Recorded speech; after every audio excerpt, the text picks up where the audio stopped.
हमें न्यायालय पे भरोसा है इस बात का, और न्यायालय पे भरोसा ना होता तो आज वो बाहर होते। न्यायालय ने हमारी नेता को न्याय दिया और मुझे उम्मीद है पूरा न्याय मिलेगा उनको होंगे। मैंने आपसे भी निवेदन किया था कि उन पे झूठे मुकदमे नहीं लगाए जाएं।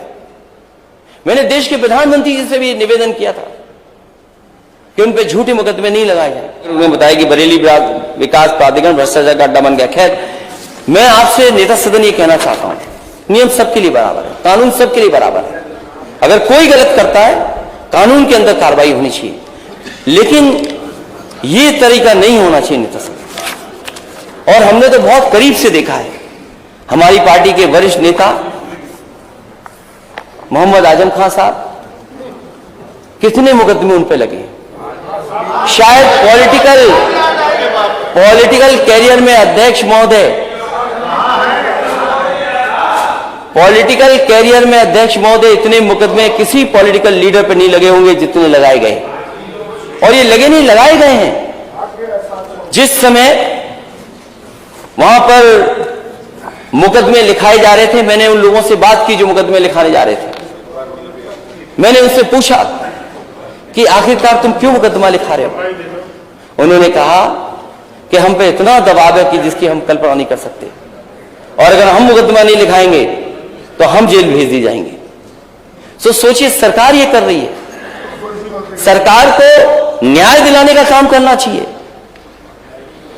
निष्पक्ष होकर के काम करना चाहिए, लेकिन सरकार दबाव बना करके मुकदमा लिखा रही।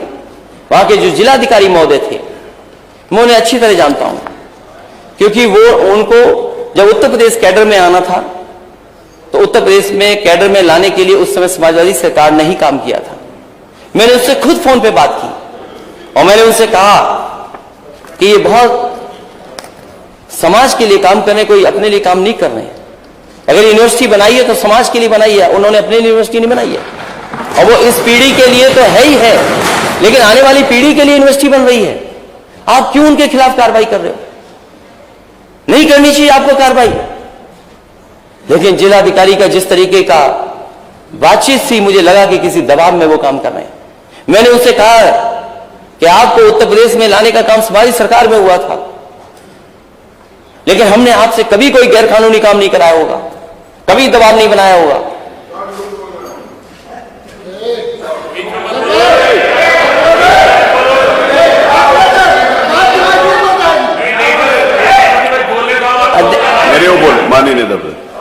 और उन पे एक मुकदमा नहीं लगा यूनिवर्सिटी का, और कैसे मुकदमे लगे, किताब चोरी के, जानवर चोरी के, ये सब। खैर, अभी न्यायालय से हमें मदद मिली है, अध्यक्ष महोदय, हमें न्यायालय से मदद मिली है, और हमें उम्मीद है न्यायालय में हमारे नेता के साथ न्याय होगा।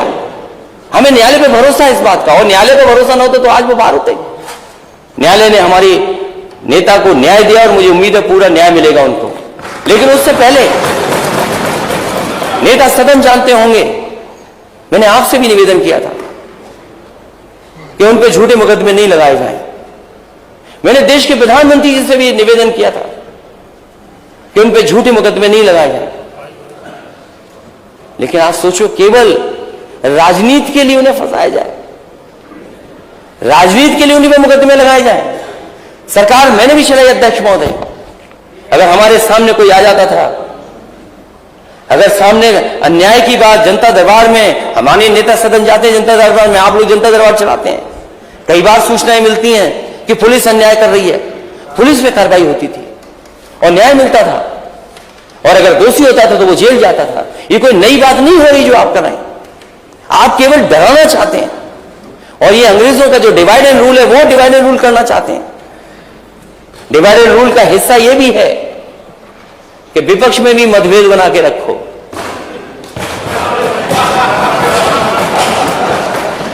केवल जाति और धर्म का डिवाइड एंड रूल नहीं है,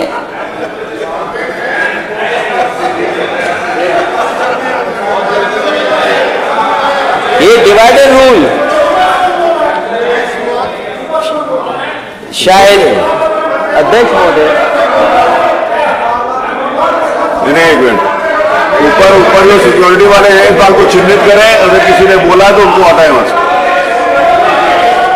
नहीं, ये देखिए जरा ऊपर, नेता सदन ऊपर देखिए,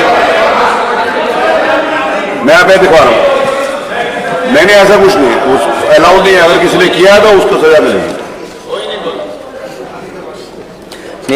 अध्यक्ष महोदय,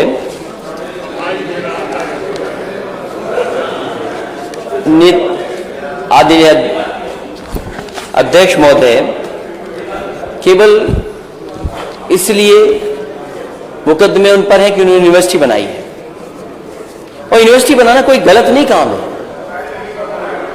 और अगर सरकारी जमीनें देखनी हो तो उत्तर प्रदेश में मैं चाहता हूं कि नेता सदन जिनने भी सरकारी जमीनें कब्जा की उनकी सबकी खाली कराइए। क्यों नहीं खाली कराते हैं आप? और फिर यह भी देखा जाएगा कि कितनी खाली हो गई हैं, और जहां बुलडोजर चलता है लोगों का नुकसान होता है। लेकिन हमारे नेता सदन अच्छे हैं कि जहां उनके यहां जेसीबी चली और बुलडोजर चला, उन्होंने मुआवजा ले लिया। कम से कम गरीबों को भी मुआवजा मिलना चाहिए, और उस बुलंदशहर के परिवार को भी मिलना चाहिए। वो पत्नी चिल्ला रही थी कि मेरा पति अंदर सो रहा है, कम से कम उसको उठा लेने दो, लेकिन अधिकारियों ने कुछ नहीं सुनवाई नहीं की और उसके ऊपर ही बुलडोजर चला दिया। सुनने में आया कि उसकी जान चली गई। बताओ कौन दोषी है? नेता सदन। अगर इस तरह काम होगा तो बताओ हम किस दिशा में उत्तर प्रदेश को ले जा रहे हैं? अगर कानून व्यवस्था पे सवाल खड़े होंगे तो आपका इन्वेस्टमेंट नहीं आएगा, और अगर आप कानून को सरकार की मंशा से लोगों को परेशान करने के लिए कानून इस्तेमाल करेंगे तो शायद इन्वेस्टमेंट नहीं आएगा। जो बड़ी बड़ी बात कर रहे हैं कानून व्यवस्था को लेकर के, नेता सदन जानते होंगे आईपीएस कभी फरार नहीं रहा किसी सरकार में। एक आईपीएस फरार है, पुलिस ढूंढ ही नहीं पा रही आईपीएस को। इसलिए अध्यक्ष महोदय, मैं आपका धन्यवाद देना चाहता हूं कि इस सरकार ने जो माननीय राज्यपाल महोदय के माध्यम से जो अभिभाषण दिलाया गया, जो डॉक्यूमेंट दिया गया है, उसमें कोई उत्तर प्रदेश को बढ़ती हुई तस्वीर नहीं दिखाई दे रही। इसलिए हम इस मौके पर उस प्रस्ताव के में हमारी जो चीजें दी गई हैं उनको भी शामिल किया, जो कहा गया उनको भी शामिल किया जाए। बहुत बहुत धन्यवाद। माननीय श्री केशव प्रसाद मौर्य।